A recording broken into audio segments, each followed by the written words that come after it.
Missing that type of play for a while. I think Neil Lennon and his scouting staff have been on the lookout for that type of physical prowess up front. Someone that's good in the air. We get a lot of crosses into the box, and we've never really had that Chris Sutton, John Hartson type player that can get on the end of them and really cause consternation in opposition defences. So, hopefully Amido can really, step up this season and fit the bill in that regard, Kenny. As we're seeing now, Mark, that's the players just in the tunnel. Fraser Forster there, and the captain for the season looks like it's going to be, of course, Scott Brown. Now, if you want to get in touch with us for half time, I'm still on Twitter at KennyBoy13 or email into comments@celticfc.com. But I'm delighted to hand you over to our commentary team of Tom Boyd and Paul Cuddihy. Thanks very much, Kenny. Yes, good evening. A very warm welcome to Paradise, the first home game of the season, the first home competitive game of the season, the second qualifying round, second leg of the UEFA Champions League between Celtic and Cliftonville as the teams come out of the tunnel. And I'm delighted, as Kenny says, to be sitting alongside a Celtic legend in Tom Boyd. Tom Boyd, over 400 appearances for the Hoops, and Tom, you many a time you walked out the tunnel to that wonderful Celtic song. Tonight you're watching Celtic, hopefully we think progress to the third qualifying round.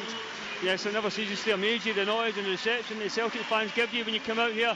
And the hairs in the back of the neck are coming again. There's just seen them start to line up in Champions League mode, which I don't think I actually experienced other than playing the qualifier in Ajax. Got us there but never played because Big Bobo, Johan and Jos Verhaeren took the places. I get injured and never get in, but not that I'm envious in any way of not playing in the Champions League. I just say we got us there.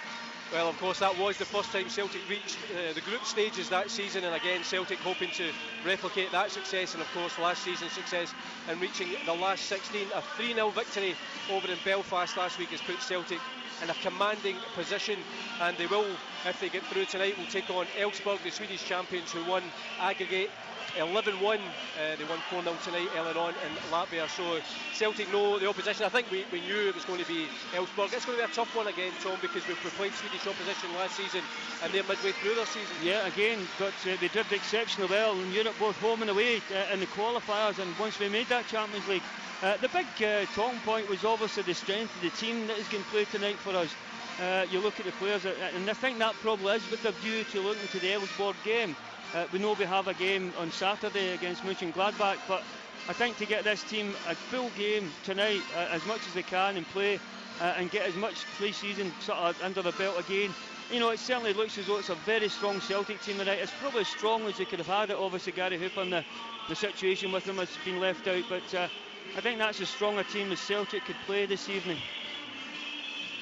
Well, it's also, I think, a thrill for Cliftonville part-timers come over. I'm sure there's more than one or two Celtic supporters in the Cliftonville starting 11, and they'll be delighted not only to play at Celtic Park, but as Tom says, play against a very strong starting 11. I have to say there's a very special Belfast boy on the pitch. He's just getting his picture taken with Scott Brown. That, for many of you, will know the name. It's Oscar Knox, a little 4-year-old boy from Belfast. He gets a fantastic reception. Celtic fans were amongst many who fundraised for Oscar. He had a rare form of childhood cancer. He's fought that successfully, and it's wonderful to see him here tonight, and a brilliant reception he's got. Both sides in the huddle. We'll quickly go through the starting 11. It's the same starting 11, Tom, that won 3-0 in Belfast. If you want to quickly go through the way the team will line up. Yeah, the Celtic team will start with number 1 Foster, a back four probably of Lustig, Ambrose, Wilson and Izaguirre, and now the complications start as well. Certainly be two sitting midfielders with Brown and Kyle. It's whether Neil goes 4-3-3 or play the two wingers, Commons and Forrest in the wide areas with Stokes and Samras through the middle. They are very flexible in their formation. They've shown that so many times in the games. Stokes quite often played well, exceptionally well in the cup final at the end of last season. So he can go wide either with Commons just off. So it's a very flexible front four and very interchangeable. Well, that's the game underway. Celtic shooting from left to right as we look here from the main stand at Celtic Park, shooting towards the Lisbon Lions stand. Looking obviously to add to those 3 first leg goals from Mikael Lustig, Giorgio Samaras and James Forrest with his first European goal. The ball headed through. I think Anthony Stokes knew he was offside there, and the linesman kept his flag down. The ball rolled back to Connor Devlin in the Cliftonville goal. We'll go through the starting 11 for the Irish side shortly. The Celtic, of course, looking just to really put this tie to bed. They're such a commanding position. Header comes off the back of Efe Ambrose's head and spins all the way back to Fraser Forster, who immediately releases Izagiri left back tonight. Benham Kyle in the central midfield role alongside the captain Scott Brown, and Celtic with a very strong starting 11. Of course, when you look at some of the guys on the bench, Tom, they'll be desperate for some early goals, because it probably means that the manager will give some of them a run out. Again, it just depends on how quickly they do get the goals. We started off very well last week in the game, and with the same pace and the determination. It just looks a wee bit low key just now, but I think obviously just settling into the game. It's still well in the part of the season for the players, and they're still regaining their match sharpness. But another game here at Celtic Park, once they get the ball and get under control, I'm sure they're going to dominate possession and dominate territory as they did last week.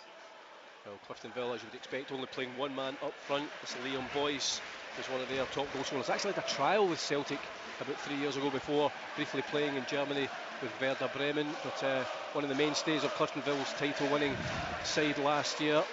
He's going to plough a lonely furrow up front, but as you would expect, Celtic on the front foot. Georgios Samaras wide in the left, switches it left to right to Lustig, the man that got the scoring underway in Belfast last weekend, to James Forrest inside right channel, skips past one, gives it back to Lustig. First time cross to the far post, looking for Georgios Samaras. The flag goes up, and the Greek striker flagged for offside. But I suppose on the big pitch compared to Solitude over in Belfast, Celtic will be looking to use that width at every opportunity. Yeah, they've just started to get the possession. You've seen the way Cliftonville were going to play, very similar to they did last week. They just get the ball and got within 10 yards of their 18 yard, and that was them. Their 9 players, 10 players all sitting just in that area, and Celtic now have probably easy possession middle of the park up to that area, and then it's got a bit of incisive passing. The ball cleared over the halfway line.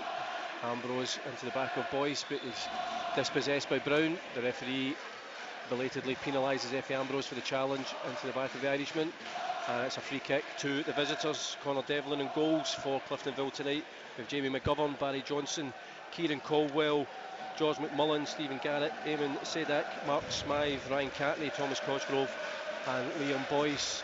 And as I mentioned at the start there, more than one or two Celtic fans wearing red tonight, and more than one or two wearing red and white, and a large travelling support that travelled over from Belfast. Of course, there's always a large travelling support wearing the green and white. They'll come over from Belfast with James Forrest down the right hand side. There's 2 men.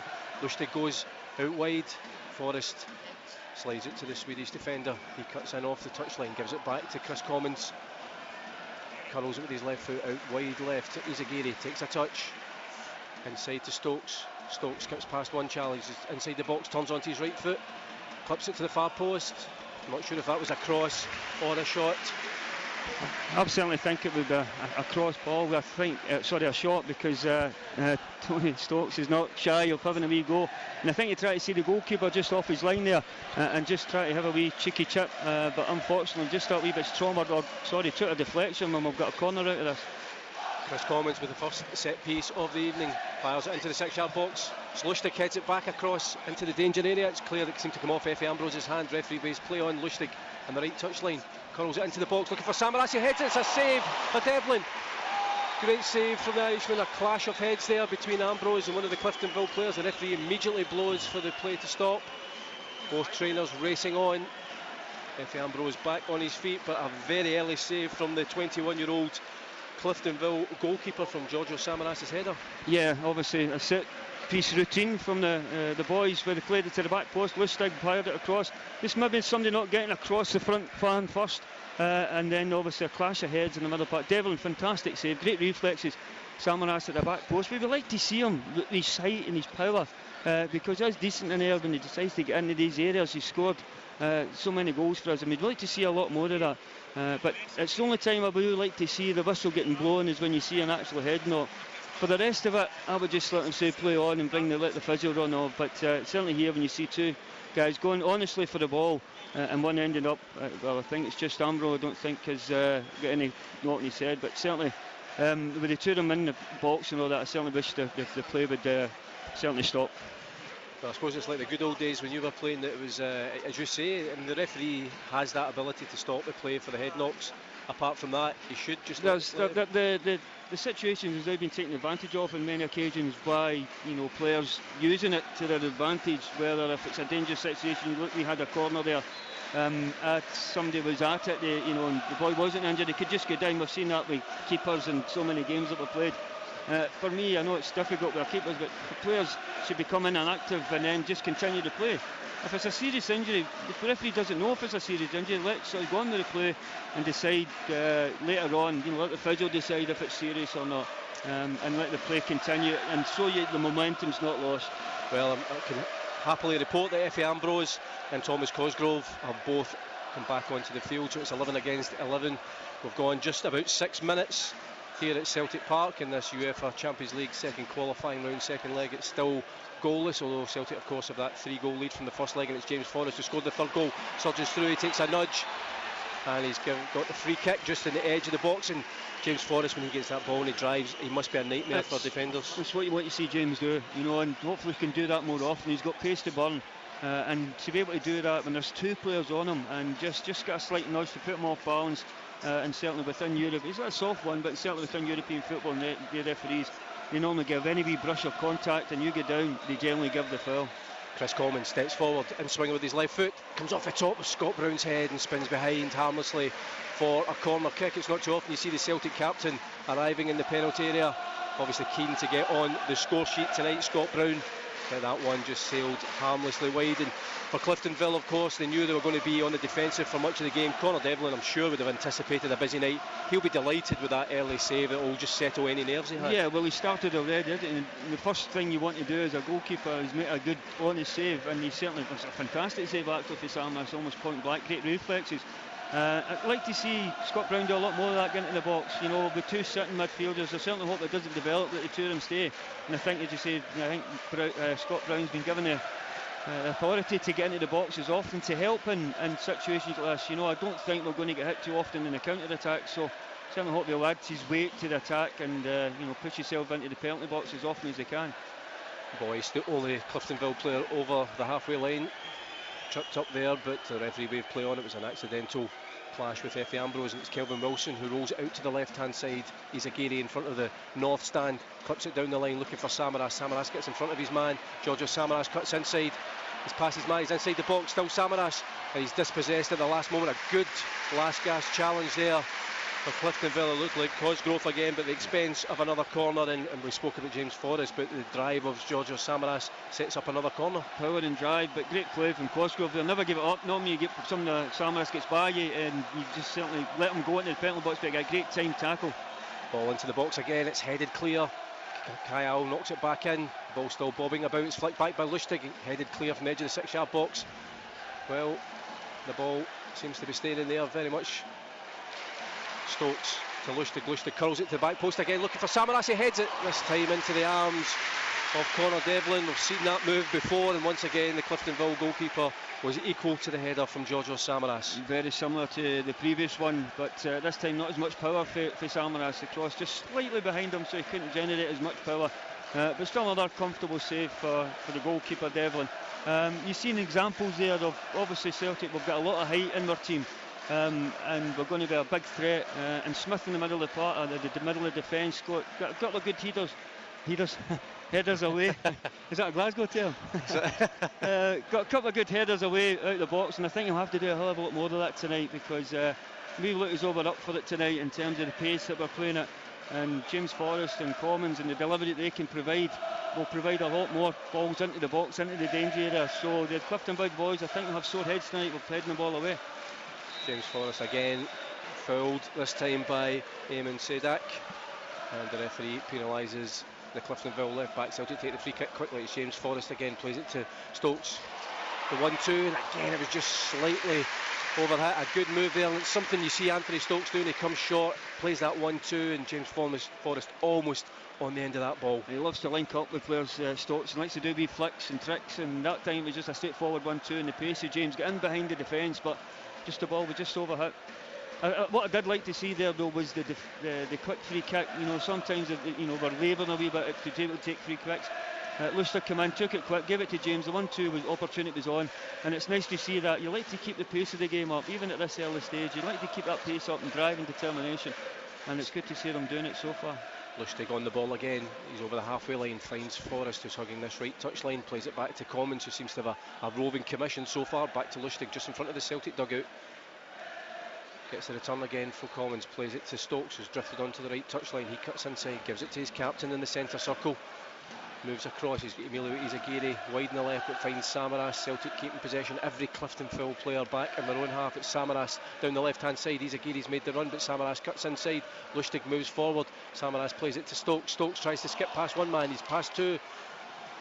Eventually runs into too many red shirts there. I thought there was a couple of opportunities, maybe a couple of fouls there. First one was maybe a slight handball, so it's just Anthony tried to flick it over the player, he used his hand, and then there was a slight nudge, and I thought maybe in the area the referee just didn't want to give it there. But you can see, as we mentioned earlier, that Stokes talked about the starting line-up. The four very flexible. Anthony Stokes came out to the right, Samaras went out to the left, Commons through the middle, James Forrest just through the middle just now, so they're very interchangeable. And I think that causes so many problems for the opposition's defence, especially Cliftonville. But I certainly hope they can keep the play up and sustain the sort of power that they're playing at this moment in time. Well, you can see the problems that Cliftonville have because they barely get the ball back and they lost possession again. Celtic closing them down so quickly, and again every player funneling back into a defensive position, trying to deny Celtic space, with Celtic moving the ball quickly now with Kyle, switches it across to his captain. He takes a touch again, he's got Izagiri wide in the left, Samaras is just inside. Izagiri cuts inside, flicks it back out wide to Stokes, goes for the 1-2, but there's no one in the box for Izagiri. I think he realised that, eventually runs into two red jerseys but wins a throw in over in the corner between the North stand and the Lisbon Lions stand. That's only concern with that interchanging, that somebody's got to realise at the time that they're the main man, they're the main point of the attack, that if the ball goes into the wide areas, whether it be Forrest, whether it comes, they've got to get into the box. If Samaras has drifted wide or Stokes has drifted wide, one of them's got to make the point, and that was why Izagiri had to just pull back a little bit. Celtic still in possession again with the captain. Brown down the left hand side, gives it back to Izagiri. Izagiri up against Caldwell, knocks it short to Samaras. Samaras takes a touch, clips it across to the right hand side towards Lustig. Lustig challenged there. It was actually Stephen Garrett that got the ball ahead of the Swedish defender. Neil Lennon out on the edge of his technical area. I think he might be saying to Giorgio Samaras to play it forward rather than cross the way. But the ball with Celtic again. Kelvin Wilson, central defence tonight alongside F.A. Ambrose. Leaves it for his captain. We've gone almost 13 minutes here at Celtic Park. It's still goalless between Celtic and Cliftonville, but really it's been all Celtic possession, and I've had one really good chance from Giorgio Samaras ahead, and it was well saved by Connor Devlin. Slip there from Beram Kayal. It keeps possession, and again Celtic over the halfway line down the inside left channel. It's Kelvin Wilson, rolls it to Izagiri. It's Samaras wide in the left, finds the Greek striker. Samaras goes towards the touchline. Good sliding challenge again. Cosgrove, he's been in the thick of the action, and it's going to be a tough shift, I think, for both fullbacks tonight. Listen, it's going to start to tell towards the end of the game. You know, the pull and the pace that we've got in the wider areas, and they're using it and trying to deliver crosses into the box, and if they consistently do that, you know, 2, 3, 4 times in the first half, they'll start to tell. Cliftonville failed to clear the ball. It spins to the left hand side. Giorgio Samaras will keep it in play just at the corner flag on his right foot, tries to curl it into the box. It takes a deflection, and eventually Cliftonville try to clear it but only succeed in giving it back to Izagiri. Switches it inside central midfield. Beram Kayal tries to knock it through to Scott Brown. Lustig comes in off the right touchline, has to play it back to F.A. Ambrose just over the halfway line, and Celtic just quicker in every department. They seem to be everywhere, and they've got so much possession, but still awaiting that first goal tonight. I think the only thing that's missing so far, Paul, is just that goal. I think the domination of the territory, I think it seems to be coming pretty soon, because of, you know, the lads are doing well. Cliftonville are unfortunate, the possession's not good enough. They're not giving themselves any kind of opportunity, any kind of chance to break it, Celtic, in any way, and the boys are just wave after wave of attack. Lustig on the edge of the box, left-footed, cross into the box, and again it's a fingertip save. Samaras slid in, and Devlin just managed to get a hand ahead of Anthony Stokes. So close again, but good save from the keeper. Yeah, fantastic save again, a fantastic delivery from Lustig, who put it into the box just over the first defender and into that 6-yard box, and the goalkeeper's caught whether to come and go, and it's been between Samaras and Stokes, but the goalkeeper was able to parry it away to safety. Scott Brown on the edge of the box gives it back to Chris Commons. Commons rolls it towards Izagiri right on the touchline. He crosses it back looking for Samaras. Samaras managed to get a head to it, but spins across goal. Lustig in possession, flicks it towards Stokes. Good ball. Stokes hits it across, and there is F.A. Ambrose. 15 minutes gone. The somersaults are here. It's 1-0 to Celtic. Very reminiscent of myself, the celebrations when I used to score all those 2 goals in a year ago, Paul. Yeah, an absolutely fantastic goal. I just said there 2 minutes ago, look at who's coming. They're playing their power and their passion and a bit of pace tonight. And the deliveries into the box have been excellent. Fantastic crosses again. Just behind Samaras to put in, but they play in a link-up with a lovely wee reverse pass to Lustig to Anthony Stokes and a perfect delivery from Ambrose to put it into the back of net. Just what Celtic deserved at this moment of time, but the way they have started this game. A wonderful movement there from Anthony Stokes, and I have to say I always like to see Efe Ambrose scoring just for those celebrations. I was actually thinking maybe that's why you didn't score so many goals, because my career would have finished earlier had I done that. Yes, a wee forward roll maybe.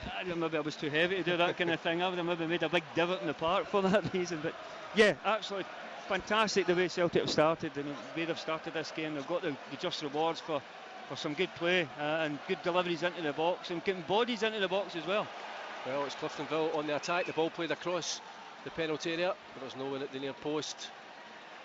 It's the Irish side still in possession. The ball fired across again. It's a header that just goes wide. It's a near chance for Cliftonville. Applause actually echoes round Celtic Park, but with just over 16 minutes gone now, Celtic lead 4-0 on aggregate, 1-0 on the night. Efe Ambrose with that goal. And I also wonder as well, when you see the players doing those somersaults, is the manager sitting there with his heart in his mouth thinking, please don't get injured? Probably Neil would want to join in.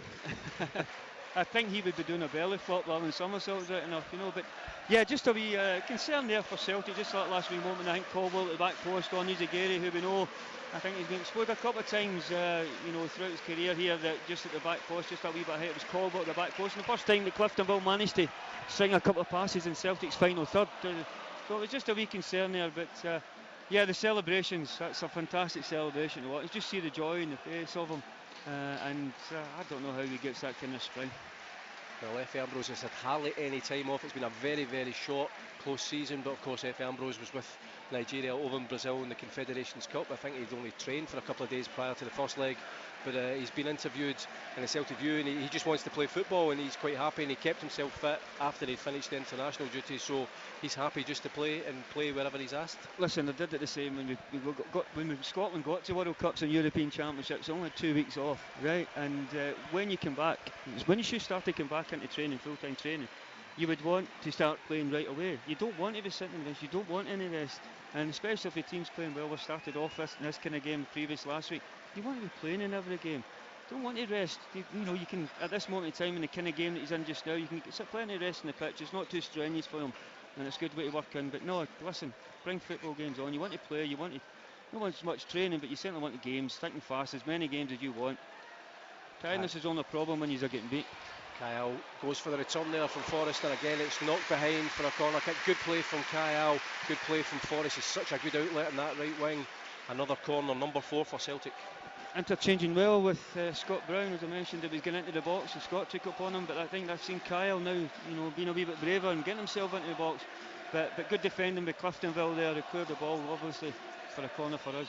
Commons floats the ball towards the penalty spot. Samaras, I think it took him by surprise there. Cliftonville didn't quite clear it, and he'll be disappointed with that one. Such a great European scoring record, 10 goals now in European competitions for Georgios Samaras.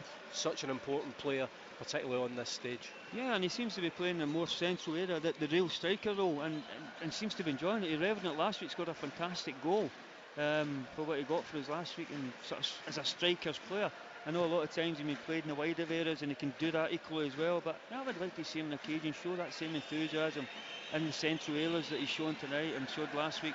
He'll be able to go and do that with his size and his power. He should be able to get in there and play that kind of system. I know we bought Amigo Baldi for that kind of role, but maybe Samaras sees that as a wee challenge for himself, that says, well, I'll go and try that as well. Well, he's on the left touchline just now, and when you look at the Celtic front four, it is exactly what Tom was saying, the flexibility. James Forrest wins a header. That's quite a remarkable sight. You don't see too many of them in a game. No, not usually. James jumps down the way when he goes for a header, but he certainly was up there, a wee spring lamb, as the size is, and he'd done very well to win it, but unfortunately there was no real direction in the header to be able to find another Celtic player.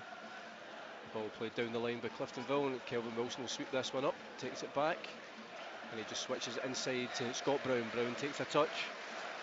He moves forward, rolls it to the goal scorer, Efe Ambrose. First competitive goal at Celtic Park this season. And it goes to the Nigerian defender, trying to find his Swedish teammate, but instead it goes out for a throw-in in front of the main stand here, midway through the Cliftonville half. Gone just over 20 minutes, and Celtic in absolute command of this game and of course this tie. They will be back in action next Wednesday, barring an absolute disaster against Elfsborg in the third qualifying round. And that could be a tougher tie. Still in possession. Emilio Zagiri jinks one way, jinks the next, curls it into the 6-yard box. A great header there from McGovern. Wonderful defensive header, denied Anthony Stokes what would be a definite goal. Yeah, if he'd have missed it in any kind of form, then Stokes would just put it in the back of the net for inches almost. But yeah, the Clifton boys are doing very well defensively in terms of heading the ball, clearing the ball. As I say, they've got so many times, they'll have sore heads after this game tonight because of the amount of times they will have to have the ball. But what the pleasing aspect of our play, not only is the way we're controlling the ball and passing it and getting into wide areas, but the delivery's been good tonight. It's been very good into dangerous areas, and but for excellent defending from Cliftonville, there would have been more goals. So it's good to see that we are putting quality balls into the box. Was that just the curse of the commentators? The first time Michael Lustig's I was talking to you, I never seen it. I know. I just put a curse on it. It's Cliftonville in possession at the moment with Garrett. Tries to play it back inside to the captain. I'll say that wasn't a cross. That was a crossfield pass. So I'll qualify it by saying, or defend him by saying that. Devlin's forced to clear it with left-footed from the edge of the 6-yard box. It finds the head of Kyle, steers it out to the right-hand side, and it's picked up by Cosgrove, the right back. He's over the halfway line, knocks it back inside to Catney. Catney forward to his captain McMullen, gets a return again, switches it across to the left-hand side, picked up by Sidak, the left back. And Cliftonville have pushed a few players forward. They are trying to pass their way forward. They did have a reputation of playing some very good football as they won the double last year in Ireland. And you saw on occasions last week at Solitude that they do try to knock the ball about. They've rolled it out to the right hand side from Garrett, again to Cosgrove, knocked it back inside to Catney. They're starting to show a wee bit more than the passing ability you mentioned there, Paul, that what they can do. And I think maybe just the occasion they were overawed, because far too often, far too easily they were giving the ball away. Certainly under pressure from their players, but far too easy was. So many passes went astray, and that diminishes their chances of getting up the park. Stephen Garrett up against Lustig, takes a cross, it deflects off the Swedish defender, and that's a clash there between Kyle and Catney. The ball spins to the far side. It's a throw in to Cliftonville in front of the north stand, midway through the Celtic half. 23 minutes gone, and it's the Irish side looking to try and get back on level terms on the night. I think certainly the manager, Tommy Breslin, when he was asked how he approached the second leg, he said he was going to ask Neil Lennon if he could play 17 players. I think they knew it was always going to be a tough tie before the start, but I think they certainly, they in no way disgraced themselves. I think they could say they did themselves proud last week and gave us a real good game. Yeah, totally. I think maybe the occasion, overall, I think we've seen that early on tonight, because we know we can play. You say you've seen them a few times. I've seen a couple of the games as well, and known how they can play. I know we're a standard up, or a very massive step up in terms of the quality football players we've played, but they can play better football than what they're showing just now. James Forrest gets that ball from Chris Commons, skips past his man, he's on the edge of the 6-yard box, chips it across, but into the arms of Devlin. I think Georgios Samaras was looking for that to be played low and hard along the ground, but a wonderful pass from Chris Commons. And James Forrest just couldn't quite find a Celtic man in the box, but again a dangerous ball down the right hand side. Just never picked his head up enough to be able to pick out Samaras or maybe dink it. I think he probably tried to dink it to Stokes at the back, but I think that was probably the harder option of the two. Had he pulled it back to Samaras, that would have been an open goal. The other option that he chose was to be trying to dink it over the goalkeeper, and the goalkeeper's got height and advantage and hands to be able to stop that kind of thing. That was I think just James just picking the wrong option when he got into the box here. But the good thing was, again, good little interplay and trying to get in behind players and trying to create those opportunities, and playing at that kind of pace that we've talked about. It's a good standard in this kind of game. We expected to win, but they are playing at a decent level. Scott Brown finds James Forrest. Forrest in the edge of the box. Two men round him. This time he does find Georgios Samaras. Samaras just knocks it back to Lustig. Lustig moves forward, leaves it for Samaras. Samaras has got James Forrest ahead of him, but has to roll it back to Ambrose. Ambrose just steps inside, gives it to Commons. Celtic enjoying great possession. Kelvin Wilson's pushed forward now, gives it to Stokes. Stokes 20 yards out, on his left foot. He's inside the box. Still Stokes goes to the touchline. Tries to cross it back. Kelvin Wilson. Kelvin Wilson looking for his first Celtic goal there. Perhaps took himself by surprise being in the penalty box. Cliftonville eventually a good bit of skill there down the right hand side. And a sliding challenge. Good play there from Kieran Caldwell. But Celtic have regained possession. Samaras again drives forward. Flicks it through to Stokes. Gets the return. Still Samaras. Samaras fouled, but the referee waves advantage. Chris Commons on target, but another good save for Devlin. Samaras still down. Hopefully he's not hurt. But Celtic still on the attack. It's with Forrest. Forrest skips inside. He's got Commons ahead of him. Has to play it back to Beram Kayal. And once again, Connor Devlin denies Celtic. He's been the Cliftonville hero so far with 2 or 3 really good saves. Celtic still on the attack. Brown plays it forward. Sliding in there from Catney, and it spins back to the goalkeeper. And Chris Commons, when he gets a sight of goal, he knows where that target is. He can certainly hit the ball for sure. You know, it was a fantastic play from Samaras, driving in, making something happen again. And then obviously the referee played advantage when it fell to Commons. And did you say he can pull the trigger and hit the ball at the back of the net? But I seen Kelvin Wilson in the box there, and I don't know, I think he tried to think it was Jimmy Johnston, Jinky trying to drill the ball back, whereas there was a better option on. I think he should have used it, but just a centre half being in the wrong position at the wrong time. I'm not sure if he's trying to take up the challenge since his central defensive partners already scored tonight. Yeah, I'm guessing that even if he does score, we're not going to see any somersaults from Kelvin. It's Cliftonville on the attack at the moment. The referee waves the advantage. The Irish side just on the edge of the box. A delivery into the box. It comes off Kelvin Wilson. Claims of a handball, but instead it's a first corner for the visitors. Good cut, closing down by Kelvin Wilson. Izagirre just had been dragged into the middle of the park just a little bit, and Kelvin just seen the situation over and closed down the cross, which is a fantastic opportunity. You know, like the goalkeeper would love to see that. Neil Lennon would love to see that.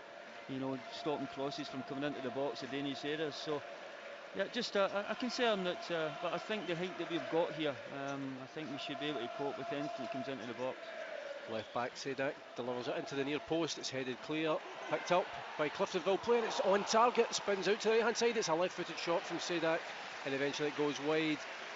There was a defensive header there. I'm not sure who blocked it. It might have been Kelvin Wilson again, but I think the shot was actually on target. We'll see it again here in the replay, but it was a good shot there. It looked like Mark Smythe actually hit it. I was talking about we should be able to deal with anything that comes into the box as well. Just commentators cursed there again. Yes, it was just a header from Lusberg. Never got enough on the header and just took it to the edge of the box. But as you say, the shot was going on target. Kelvin Wilson put his body in the way and made sure that he kept his hands by the side. You know, not give the referee any kind of decision to make in terms of handball. And then obviously the follow-up shot was wide of the target. But as you say, just that wee concern that Cliftonville just would manage to be able to create something. The ball switched across from Commons. Samaras tried to flick it on towards Izagirre, but it finds its way back to Devlin. In the edge of the 6-yard box, plays it left-footed towards Sedak. He has to clear it down the line. Scott Brown intercepts that one, and it spins over the top of Liam Boyce's head, and it's back again in the centre circle with Kelvin Wilson. Switches it to Izagirre over the halfway line down the left hand side. James Forrest has switched over to the left, and again this flooded to Forrest is in the left, Samaras through the middle, Commons in the right, and it's Stokes in the hole behind him. It's so interchangeable, as we mentioned so many times, but it does create some problems. Hopefully it doesn't create problems for ourselves that the players eventually know. As I said, just that one incident we've seen Izagirre crossing or attempting to cross it but nobody there, and that's the only concern when there is so much changing, so much interchanging that you know, the players forget to know where they are, you know, that they think maybe they're out the wing when they should be through the middle. As long as we are doing this but getting bodies into the box, then I think Neil, he's extremely happy in terms of probably the level of performance we're doing at this moment in time, but just to make sure that on those occasions we do get bodies into the box. Well, almost half an hour gone, and Celtic leading by a goal to nil, and it's a hard shift for Cliftonville. They're on possession at the moment. The ball played from back to front, and again they are trying to play football there, and Celtic closing them down so quickly. Catney knocks it forward towards Johnson, and it's switched out to the right hand side. It was very good play because Celtic did took it on their onus. I think it started with Samaras and players going to go and closing down. Forrest continued, Kyle went in there, and they showed that bit of composure that we say we've seen on occasion when we've watched them. and so it was excellent play by Cliftonville. Unfortunately, it ended by the offside decision. Lustig in front of the Cliftonville dugout, just switches it inside to Scott Brown. Cantney looking for some cover there as Brown tries to switch it to the left-hand side to James Forrest, but it was well intercepted by Cosgrove. Just shepherded it back to his goalkeeper, plays it over the halfway line, and Efe Ambrose, the goal scorer, wins the header, gets the return from Scott Brown. And again, boys, it's always a hard shift when you're the lone striker. At times you seem to be up against 4 men, and a bit of frustration there for the Irishman. And Celtic in possession, building from the back again. Kelvin Wilson at 25 yards from his own goal, switches it to the right hand side. Lustig has Commons ahead, gets a return first time. Samaras has made the forward run, but it's switched inside to Brown. Samaras frustrated there that Lustig didn't find him. Stokes now playing as midfielder in the centre circle, plays it out wide to Lustig. Lustig this time does find Samaras. Samaras inside the Commons, it's so quick. Forrest cuts in off the left hand side. Frustration there for Chris Commons. A hand up, an apology. You could see what he was trying to do, but he just played it too far inside. It was a good idea, just overhit the pass a wee bit, but that's what you like to see. James Forrest decided he'd come off the wing, go across the defender, get in behind him, and it was just the execution of the pass from Commons was just a little bit too hard. Forrest to Commons. Commons 20 yards from goal, he's on his favoured left foot, shapes to shoot. When he does shoot, it's eventually blocked. A good defensive block there from Mark Smythe. I thought as soon as he shaped to shoot and then cut inside, it was going to be a goal. Kelvin Wilson does well. I think Kelvin Wilson has himself to score tonight because he's really on the attack again. It's Commons. Commons plays it to Stokes. Kelvin Wilson flagged for offside, and the ball released quickly and over the halfway line now. Stephen Garrett down the left hand side for Cliftonville, cuts inside. He's got Boyce wide in the right. A good diving header there from Efe Ambrose to block. It's a very entertaining game. Celtic dominating, but you have to say it's been very, very entertaining. Cliftonville was showing us examples of where we know they can play, and unfortunately that was a counter attack for Cliftonville where I think the boy down Garrett down here on the right had nobody really find. Boyce had picked up an error just slightly wide, so it was a difficult pass to try and play over the top with 3-4 Celtic players. And Ambrose did well in terms of cutting the ball out, but they're starting to show a little bit of signs of settling down a little bit. Cliftonville getting some good passing moves, but obviously Celtic's still totally dominant again in terms of possession and creating chances. He's a Gary with 2 players round him down the left hand side in front of the north stand, 35 yards from the Cliftonville goal. It's now with Forrest. Forrest knocks it into the centre midfield. Commons across to Lustig. Lustig forward first time to Stokes. Again, there's 2 Cliftonville players there. Lustig offers support. It was those 2 combined to set up the first goal for Efe Ambrose. James Forrest almost runs into Cantney, but does well, skips past 2 challenges, does well again. Forrest past a third man, gives it to Commons. Commons on his right foot this time, and it's just inches over the bar. Good play from James Forrest, so close from Chris Commons, but it's still 1-0 Celtic. Yeah, very, very close effort, very strong effort from Chris Commons, but great work from James Forrest, going and make something happen, going by defenders as a winger should do, but obviously in the central area at that moment in time. And then a nice wee pass off to Chris Commons to show he's equally as good hitting it with his right foot as is with his left, and unfortunately it just rose that little bit too high, and I think Devlin had it covered anyway, but a very good effort again from Celtic. But that's the only thing that's been missing again now is that second goal. In terms of the level of play, they've just deserved another goal, but it just doesn't seem to be coming at this moment in time. 11 minutes to half time here at Celtic Park, and Celtic more or less booked their place in the third qualifying round of the UEFA Champions League. Of course, after that, the round against Elfsborg, we hope to successfully negotiate that. We have a playoff round before the group stages, and after the great memories of last season when we obviously beat Barcelona, reached the last 16, Celtic will want to replicate that this season, but at the moment they are doing a very, very professional job here against Cliftonville, winning on the night and winning 4-0 on aggregate. It's the Irish side in possession at the moment. The ball switched into the centre circle. Boyce is going to get there ahead of Ambrose, tries to knock it forward towards Garrett, but it was well intercepted by Ambrose. The goal scorer moves forward, leaves it for Commons, gets the return, nutmegs Garrett, does well. Excellent play by Ambrose there. He read the situation with Boyce, didn't dive in, let Boyce try to play the ball and just intercepted it very nicely, and then showed the skill that he has, that he tried to continue the attack and nutmeg players as well as doing somersault, he can do nutmegs. Coleman's knocks it inside to Kyle. Kyle drives forward, spins round his man, gives it across to Stokes, who's come very, very deep. Now to Coleman's. Coleman's 25 yards out on his left foot again. Is he going to shoot? Knocks it forward, looking for Samaras, and flagged for offside. Samaras spins round, saved by Devlin, but the flag's already up. Very close decision for me. I thought Samaras was just on the level, but obviously the linesman maybe just a slightly better position than myself to be able to see that. Decided that Georges had just strayed a wee bit too far, and obviously lets Cliftonville have a wee rest and get them off the hook for another couple of minutes, because I've no doubt we'll get the ball here and start to dominate again. A clean-shaven Georges Samaras is obviously dispensed with the beard that he wore so well last week in Belfast. As if Ambrose heads that ball down, it's picked up by Johnson, switches it to the left-hand side to Garrett. Commons goes to close him down. A sliding challenge from Lustig dispossesses the Cliftonville player, and again it's Celtic in possession. This time with Scott Brown, knocks it forward to Samaras over the halfway line, drives forward. He's got Izagiri wide on the left. Behind him he's got Forrest in front of him, finds Forrest. Forrest takes a touch, he's on the edge of the box, cuts onto his right foot, curls it. It goes beyond Samaras, it goes beyond the far post, and it's out for a goal kick. 9 minutes to go to half time. It's Celtic 1, Cliftonville 0. Just one example of just a little bit too much power on the cross. James Forrest doing very well, coming in, cutting in, putting the ball into the box. Samaras driving, giving them that opportunity, but just that wee delivery just off, just overhit again. And unfortunately, just a couple of times we've seen that example of that just going towards the end of this first half. Celtic in the middle of a very busy schedule of games after tonight's game against Cliftonville. We entertain Borussia Mönchengladbach here on Saturday afternoon, a pre-season friendly 3 o'clock kick-off. Then of course we have Elfsborg here next Wednesday night in the third qualifying round, followed quickly by Ross County here again in the Flag Day 5:15 kick-off here at Celtic Park.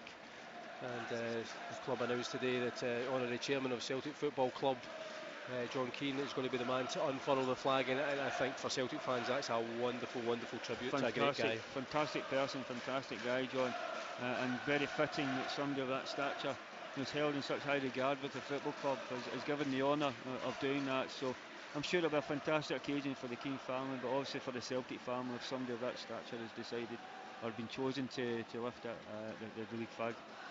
And when the news was announced, you could see the reaction as James Forrest actually fires it, just skims the bar, turns inside, fires it over from Connor Devlin, so close to scoring his second European goal after his first one last weekend. Just over the bar. Fantastic effort for James, into an area where he likes and put that. I thought actually the goalkeeper got a wee touch, maybe it was the crossbar that deflected it over. But in that area where I think he likes probably cutting in his right hand foot and being able to drive a shot. And lots of power in it, but unfortunately just that little bit too much. Just very similar to Chris Coleman's shot earlier. Well, Neil Lennon will be very pleased with the first half performance, with the way Celtic have dominated. I suppose if there's one thing he would like to have seen is more goals, because the possession we've had has been tremendous, and we have created some chances, and we've been very close. Yeah, that's been the key thing, is the chances that we have created. A lot of these times, these games can fizzle out. And they become static and still and boring because we keep possession so many times, and we know that the game has won from the first leg. Now I think, as you say, that Neil will be very happy with the level of performance, the desire and the commitment, the players, the passion in terms of getting on the ball, wanting to get on the ball, create things. Commons and Forrest, the front four, Stokes and Samaras, very in the chain rule, but they're creating so many problems, and some great creative play that Celtic have shown up to now has been good, and the only thing that is just lacking is just more goals from what their player deserves. Well, Samaras tried to find Anthony Stokes through the middle there, but he's dispossessed, and it's Jamie McGovern, central defender for Cliftonville, in possession, rolls it to his right back, and Cliftonville trying to play it forward. Colwell knocks it across to McGovern again, clears it. Isn't a convincing clearance, but Cliftonville still in possession. But Beram Kyle gets a foot in, the ball rolls as far as Catney, he rolls it out to the left hand side, and Sadak, the left back, picks it up, plays it first time to Garrett, but he's just muscled off the ball by Mikael Lustig, and then wrestles him into the Celtic technical area, claiming his innocence, but I think the referee saw that one. The ball taken quickly. Look at that touch from Anthony Stokes. Unfortunately the referee had said the ball was moving, so they've had to take the free kick again. So a great opportunity, I think, great vision from Commons to be able to see that and execute the pass, but the referee just thought while it was moving and just took it too quickly before the ball was stopped still. But Another example of taking quick free kicks and getting on with it. Well, Anthony Stokes stayed onside. It was another long ball from Chris Commons, but the goalkeeper read that one well and releases the ball out to his own teammate. Cagney rolls it across, and the ball is eventually played back by Smythe to his goalkeeper, Conor Devlin, who has to, I have to say, must be pleased with his first half performance. Clears it from the edge of the D, knocks it long. Izagiri challenges there with Colwell. Both players miss it. Breaks to Boyce. Boyce plays it over his head, looking for Colwell. Colwell in a chase with Izagiri, and he flicks it off Izagiri. Does well there, Kieran Colwell, to win Cliftonville's second corner of the first half. Showed a good bit of the pace because Izagiri's no slouch, and he was able to get ahead of him, and it's all they could have done because there's no way he could have kept the ball in play. And as Izagiri's trying to close it down, he's done the very smart thing, just try to flick it off and got the corner from him. Great reward for great effort from Cliftonville. Well, a second corner with about 4 minutes to go to half time. It's Eamon Sedak, the left back, who's going to play this in-swinger in. Cliftonville have pushed a few men forward. Only James Forrest is out the box for Celtic. The ball played into the 6-yard box. It's headed out by Samaras, knocked only as far as Johnson. Johnson on his left foot rolls it out to the captain McMullen, knocked forward but well intercepted by Stokes, although he clears that one out of play behind the away dugout, and it's a throw into Cliftonville down the left hand side in front of the main stand here at Celtic Park. The floodlights shining down over what is a perfect pitch. John Hayes and his ground staff have done a magnificent job as ever over the close season to produce this wonderful pitch that the players are playing on. The ball breaks to the edge of the box. James Forrest does well to shoulder Johnson off the ball as Forrest rolls it out to Izagiri, and Celtic break forward. Forrest over the halfway line, cuts inside, knocks it short to Kyle. Kyle just rolls it to his captain, and Celtic move forward. Now they'd like a second goal just before half time. It's Commons on his left foot. He's got Lustig ahead of him, but he plays it to Stokes, gets the 1-2. Commons back to Kyle. I thought he might have shot there. Kyle shapes the shoot, instead plays it out to Lustig. Good ball. Lustig takes a touch, curls it to the far post, and there's no one there. Izagiri tries to come in, but it was a good play from Cosgrove. Then it's Cliftonville on the attack. Switch to the left hand side looking for Boyce. Boyce gets beyond Ambrose, but Ambrose manages to get back in position. Cliftonville still on the attack with Sedak, knocks it short to Cantney. Cantney tries to play it inside to Boyce, but it was a miss-hit, and Scott Brown just slides past, strides forward. He's got too much pace and power for the Cliftonville side. Still, Brown gives it to James Forrest. Forrest forward to Stokes. Stokes inside the box, cuts onto his right foot, rolls it to Izagiri. Izagiri tries to cut it back, and there's no one there. And again, Cliftonville managed to see off the danger.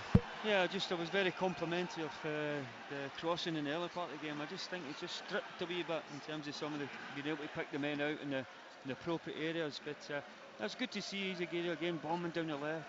We've seen it so many times over the course of the years that he's been here. Certainly loves to add in his weight to the attack and get forward, but just that time just picked the wrong option. I think much like James Forrest did in the one when he was in the box, where he should have pulled it back to Samaras rather than try to dink it. I think Izagiri should maybe try to dink that one to the back post for Samaras rather than what he tried to pull it back that one. All about inches and decisions at the right appropriate time, and that will get you the goal, which I think you just mentioned, Paul, that we should be deserving of a second goal up to this moment in time, but it's just not coming to this moment in time. Scott Brown back in possession again. We're inside the last 60 seconds. There may be an added minute for that clash of heads between Ambrose and Cosgrove early in the game, but Celtic enjoying the bulk of possession, all the chances, but only the one goal. Ambrose after 15 minutes, but they're on the attack again. Stokes to Samaras. Samaras inside the box. Georgios Samaras plays it to Stokes. Stokes flicks it through to Samaras. Samaras volleys it from an angle that even Marco van Basten I don't think would have scored when it goes behind, but good combination play again, and I think Anthony Stokes looks really sharp tonight. Yeah, very ambitious attempt there from Samaras, but probably better to try and pull it back. But yes, Anthony Stokes, a link-up play. When he comes into that middle area, he's shown some fantastic touches. He just waited to pass the right time so that Samaras could get a run ahead of the defender, flicked it over the defender, and Samnus, just coming to the byline. I think probably better deserved to pull it back, but I think the condition, the form that he's in at this moment, was confident for the shot, but I think certainly wasn't on for the angle was at. Goal kick to Cliftonville. We're playing 60 seconds of added time in this first half as the ball goes out for a throw-in just in the Cliftonville dugout. And they'll be reasonably pleased that they've managed to keep the scoreline down to 1. It's 4-0 on aggregate. Of course, Celtic 45 minutes away from a third qualifying round clash with the Swedish champions Elfsborg, who had a very convincing 11-1 aggregate win over a team from Lithuania whose name I will not attempt to pronounce, and I'm so glad that they were knocked out, because I'm guessing that most of the players would have been quite difficult as well. It would have been a nightmare for the commentators, as Izagiri just rolls it across to the man who has made the difference tonight, Efe Ambrose, with that header after 15 minutes. But Celtic still on the attack, and there is the whistle for half-time. A very, very good first half for Neil Lennon's side. They lead by that goal after 15 minutes, and the manager must be overall, apart from, as we say, the goals, he must be very pleased with the performance. Very happy, very content with the level of performance. The only thing that would probably just be that wee concern is that in terms of the level of domination that we've shown, we haven't got that second game to kill off this game on the night. The tie is over, that's without question. But just you want to go on and put a show on in front of what is a magnificent attendance for a game that finished 3-0 in the first leg. A fantastic atmosphere from the Cliftonville fans, from our own fans who are getting behind the team. And just the level of performance has been excellent, considering we were 3-0 up from the first leg. So yeah, I think Neil will be very happy and very content with the interaction of the players at the front, how they're chopping and changing. The only thing would just be getting that second goal or third goal, which we would probably have said you deserved on the level of performance in the first half.